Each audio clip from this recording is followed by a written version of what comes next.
മന്നത്ത് പത്മനാഭനുമായി ബന്ധപ്പെട്ട പ്രധാന വർഷങ്ങൾ.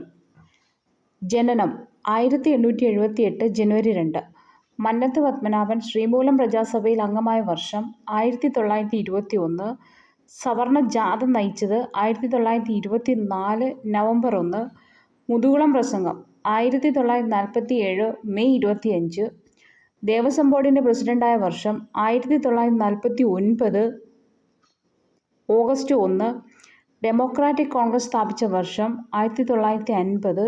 എൻ്റെ ജീവിത സ്മരണകൾ. മന്നത്ത് പത്മനാഭൻ്റെ ആത്മകഥ എൻ്റെ ജീവിത സ്മരണകൾ രചിച്ച വർഷം 1957.